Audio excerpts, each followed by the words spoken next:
Hello kids! Ngayong araw na to, pag-usapan natin ang tunog ng alpabeto, pangalan, diptongo, tugma at pangugnay. Filipino to.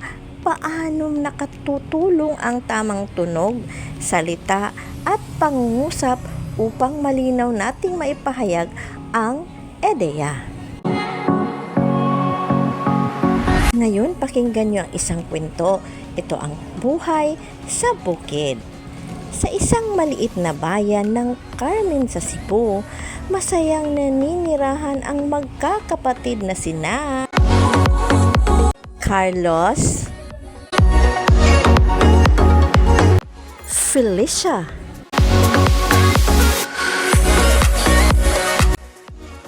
Juan,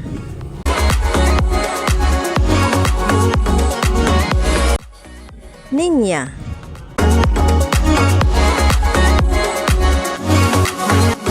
Quintin,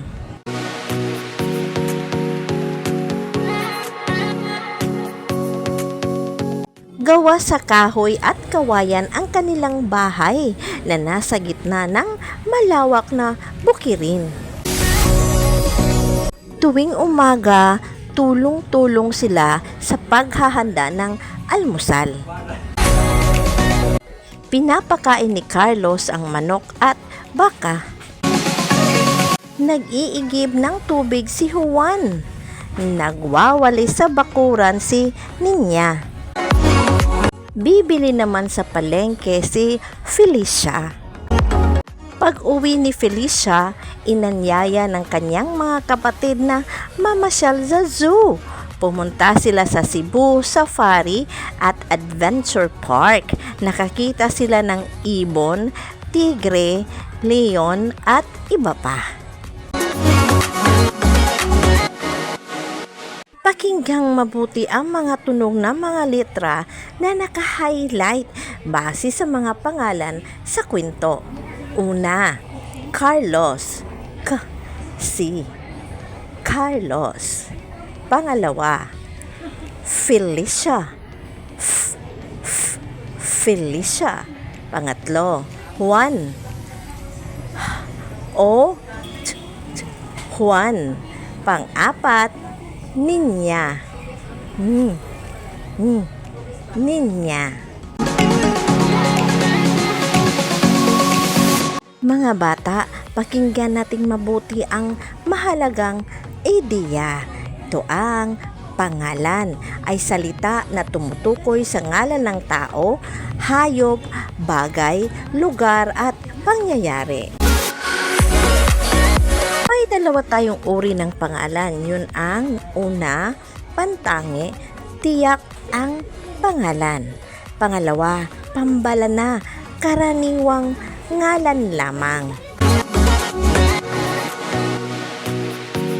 Halimbawa, ang bata. Itong batang to, ang bata ay pambalana dahil ito ay karaniwang ngalan lamang. Ngunit, pag meron na siyang pangalan, siya ay si Quintin, nagiging pantangi na siya. Naging pantangi ito kapag may tiyak na pangalan. Pangalawa, libro. Ang libro ay pambalana dahil ito ay karaniwang ngalan lamang. Nagiging pantangi ito kapag may tiyak na pangalan.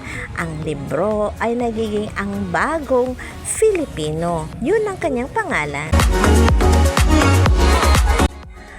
Guro. Ang guro ay pambalana dahil ito ay karaniwang ngalan lamang.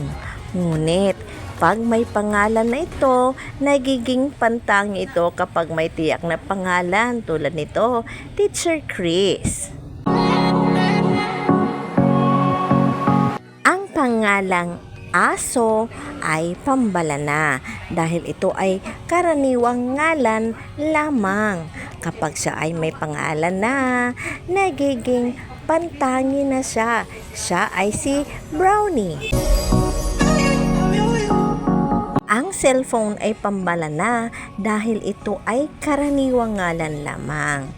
Pero kapag ito ay may pangalan na tulad nito, Apple iPhone 16, ito ay isang pantangi na. Ang sasakyan ay isang pambalana dahil ginagamit ito ng karamihan. Ngunit pag may pangalan na siya, tulad nito, ito ay isang Toyota, naging pantangi na siya dahil siya ay may sariling pangalan.